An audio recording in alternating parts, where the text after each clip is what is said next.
Bonjour à tous, bienvenue dans ce cours spécial Jazz Routine en mi bémol pour le saxophone alto.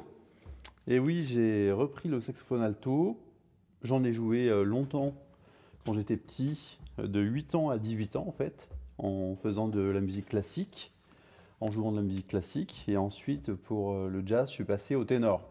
Mais effectivement, l'alto, c'est vraiment le roi des instruments parmi les instruments de jazz avec Charlie Parker.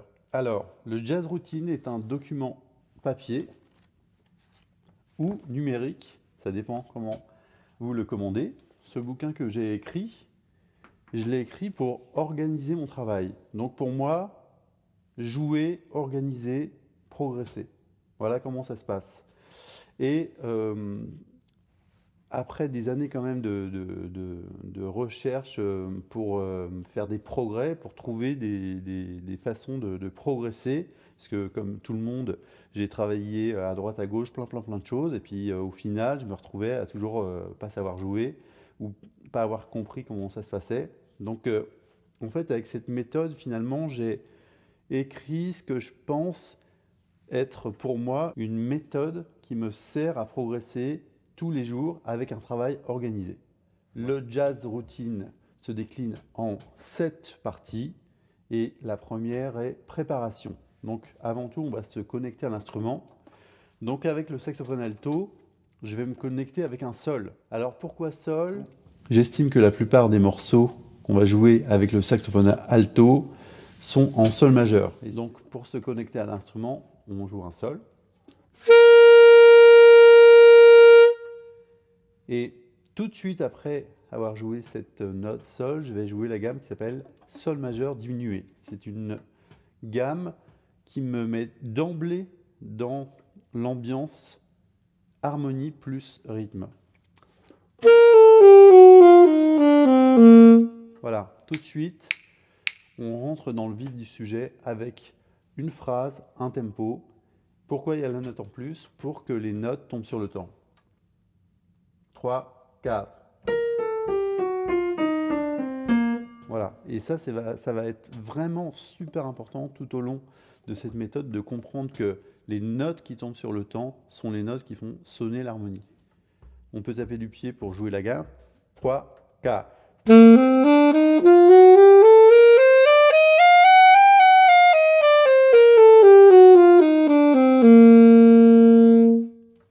Voilà, comme ça je suis prêt à travailler, je me suis déjà mis dans l'ambiance du tempo et de l'harmonie. Ensuite, ressentir la pulsation, donc comme je l'ai montré, en tapant du pied, avec ou sans le métronome. Alors si vous n'avez pas trop l'habitude, je vous conseille d'utiliser le métronome. On allume le métronome et on va jouer ce qu'on veut sur la gamme de sol majeur, sans la note supplémentaire. Avec la gamme normale, c'est-à-dire sol, la, si, do, ré, mi, fa dièse. Et là, j'essaye de m'amuser à jouer juste en tempo.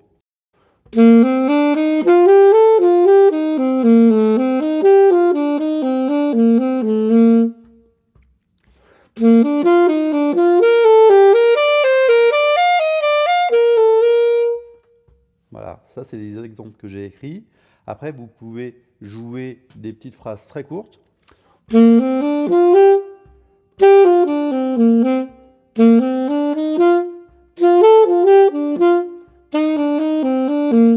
Voilà, le but du jeu, c'est vraiment de jouer en tempo et avec des notes très régulières. Pas de swing, aucun swing. Et ça, il va falloir faire très attention parce que souvent, on confond le swing avec le fait de sautiller. Et ça, c'est vraiment, c'est contre-productif.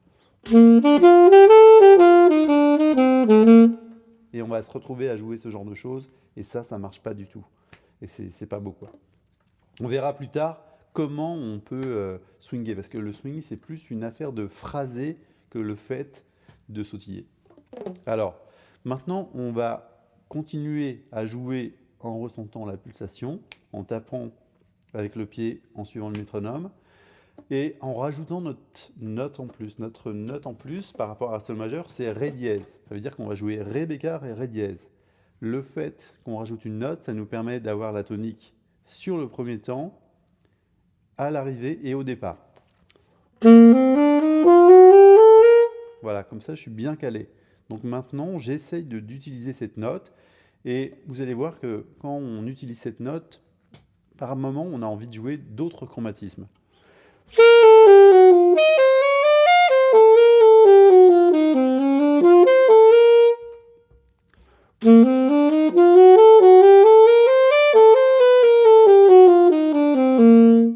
Voilà. Et ça, on peut le faire vraiment en jouant.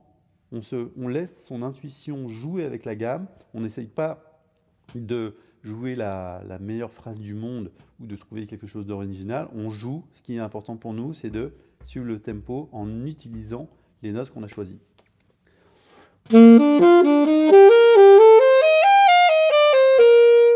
Et vous remarquez aussi que toutes mes notes sont liées. Pour moi, travailler l'harmonie, c'est travailler sans aucun phrasé. Et une fois qu'on est à l'aise, par exemple, avec une phrase, on peut retravailler dessus avec du phrasé. Comme la dernière phrase que je viens de jouer.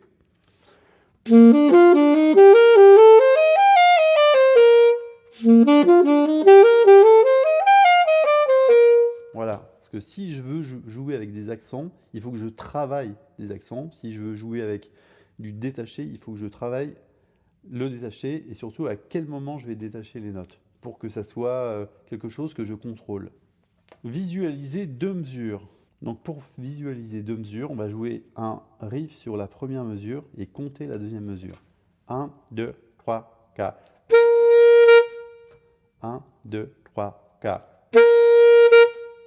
1, 2, 3, 4. 1, 2, 3, 4. 1, 2, 3, 4.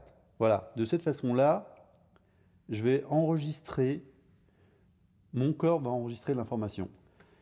On peut le faire tourner beaucoup plus longtemps, évidemment. Ce qui compte, c'est de ressentir quelque chose, de ressentir que là, tout d'un coup, on sent à quel moment on compte, on sent à quel moment on joue la phrase du riff, juste, enfin, les deux notes de riff. Il faut arriver à jouer le riff des deux notes et ensuite compter dans sa tête.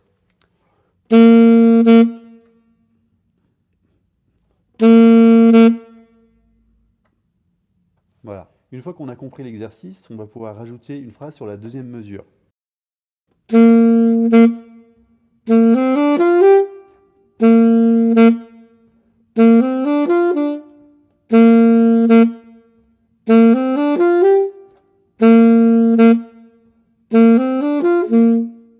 Voilà, ça c'est les exemples que j'ai écrits. Je vous conseille de les jouer aussi. Tous les exemples sont basés sur la gamme pentatonique et je vous invite à jouer le riff et ensuite les notes de la gamme pentatonique pour trouver des phrases faciles à construire. Donc le but du jeu finalement maintenant, c'est de jouer le riff des deux notes et de construire une toute petite phrase avec la gamme pentatonique. Et ce qui va être important pour nous, c'est de bien jouer les deux notes du riff. C'est pas finalement de faire une super phrase avec la gamme pentatonique, c'est d'être toujours bien en place au moment où on doit jouer le riff.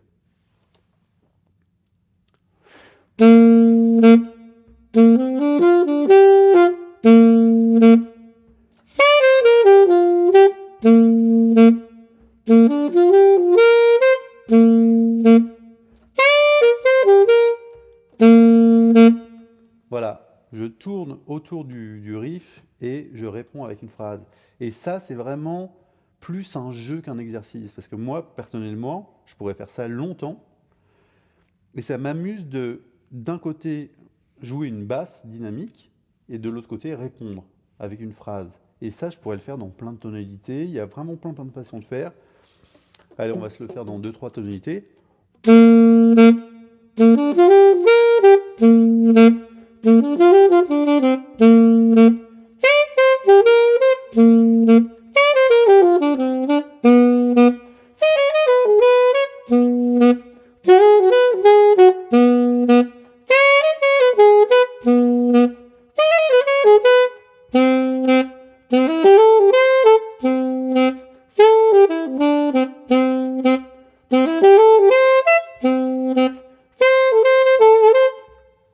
Voilà, et ça me permet aussi de créer du groove, et le groove plus le riff, c'est le bonheur assuré.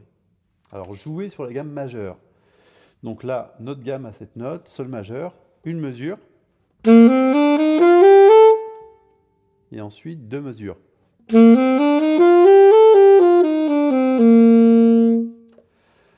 Le but du jeu dans cet exercice, c'est de commencer des phrases sur la tonique, de jouer une phrase d'une mesure, de compter une mesure où on ne joue pas, et de jouer une nouvelle phrase sur la troisième mesure, et de compter sur la quatrième mesure. En boucle. Phrase courte sur une mesure. 3, 4. 1, 2, 3, 4. 1, 2, 3, 4. 1, 2, 3, 4. 1, 2, 3, 4. 1, 2, 3, 4. 1, 2, 3, 4.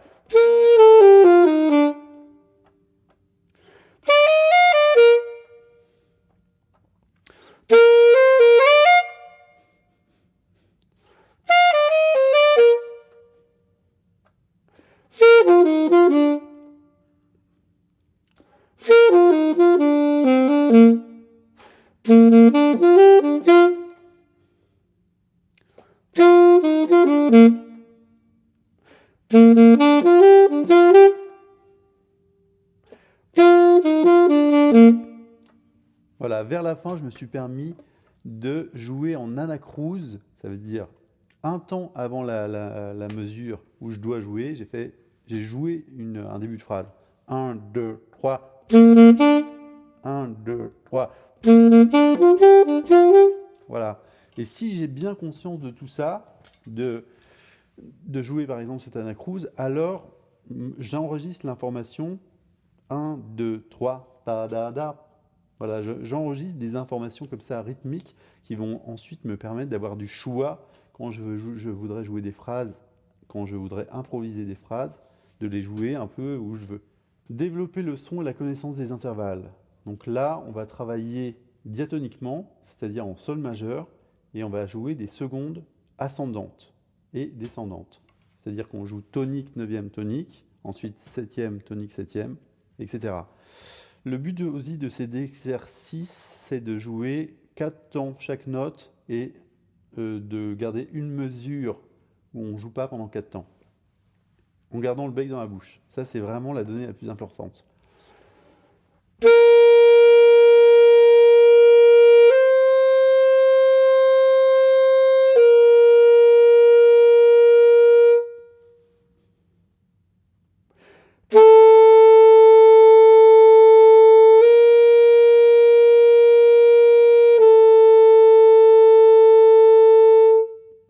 Voilà, etc. Donc tout est écrit sur la page. Créer des riffs et les répéter pour enregistrer des sensations rythmiques.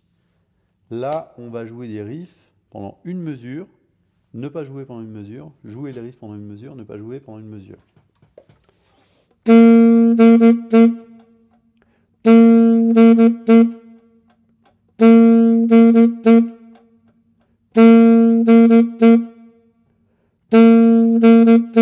Voilà, le but du jeu, c'est de faire tourner le riff jusqu'à ce qu'on le ressente physiquement, qu'on entende en fait la musique que le riff produit. Donc je vous en ai écrit plusieurs.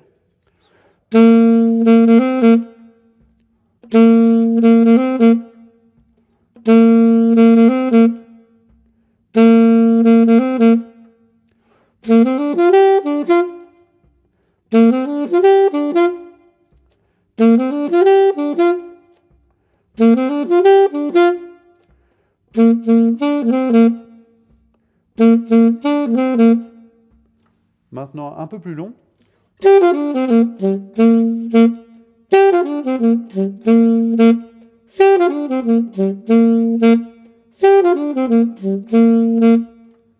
Maintenant, une phrase qui commence sur le deuxième temps. 1, 2, 3, 4. 1. 1. 1. Et maintenant, une phrase qui commence sur le « et » du 1, c'est-à-dire à contre-temps. 1, 2, 3, 4. 1. 1. 1. Voilà. Le but du jeu, c'est pas de répéter une phrase pour l'apprendre par cœur, c'est de ressentir rythmiquement la phrase. Si vous ressentez rythmiquement la phrase, alors à ce moment-là, vous allez l'enregistrer. Apprendre à mémoriser les accords en mode basse dynamique. Donc là, on va travailler sur un 2, 5, 1, 6. Alors, 2, 5, 1 et 6. Pourquoi le 6 ? Parce que le 6, il ramène le 2.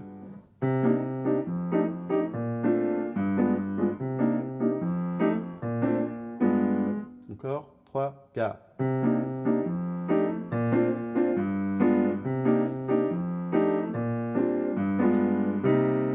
Voilà. Et ce 6, au lieu d'être un 6 mineur comme dans la gamme majeure, c'est un accord de dominante. Pourquoi ? Parce que l'accord de dominante, il est plus fort pour ramener un accord mineur qui va le suivre. Voilà, ça c'est l'accord de dominante bémol 9 qui arrive sur un accord mineur. Si je joue l'accord qui appartient à sol majeur, voilà, c'est joli, mais c'est moins fort que... Voilà, on peut dire que naturellement, les accords qui précèdent les accords mineurs sont des accords de dominante bémol 9. Alors on y va. La, ré, sol, mi. Donc en premier, on va jouer les toniques en mode basse dynamique. C'est-à-dire qu'au lieu de jouer la basse en jouant juste une onde, nous, on va créer du rythme, encore une fois, pour dynamiser le jeu et pour que ça soit plus excitant à jouer. 1, 2, 3, 4.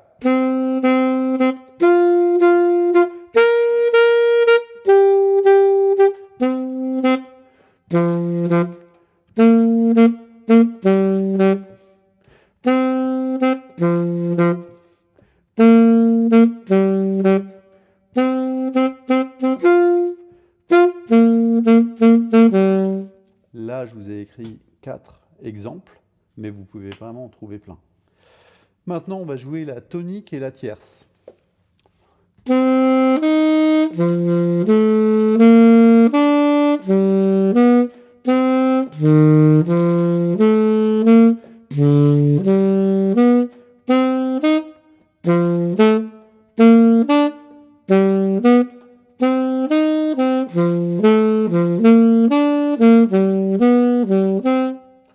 Voilà, j'enchaîne en fait les basses dynamiques, sachant que vous, si vous jouez ces basses, essayez de trouver une idée rythmique et gardez-la ensuite en faisant tourner ce 2-5-1. 3, 4.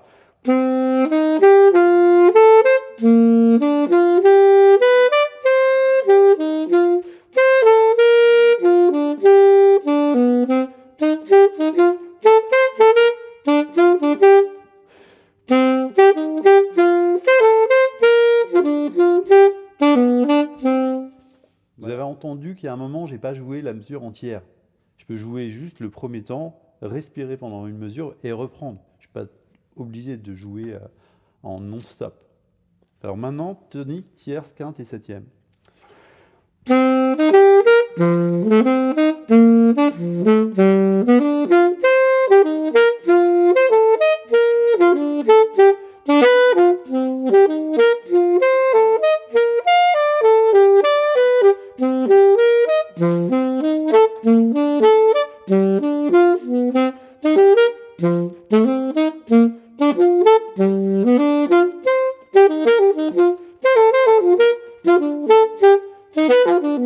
L'oreille aime bien qu'on écarte les accords, les notes des accords. Donc je vais jouer tonique, quinte, septième, tierce.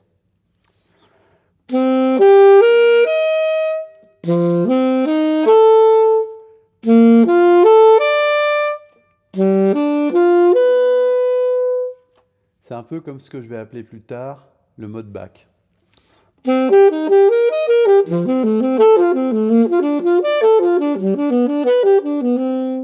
Voilà, le fait de croiser les notes, de ne pas toujours jouer tonique, tierce, quinte et septième.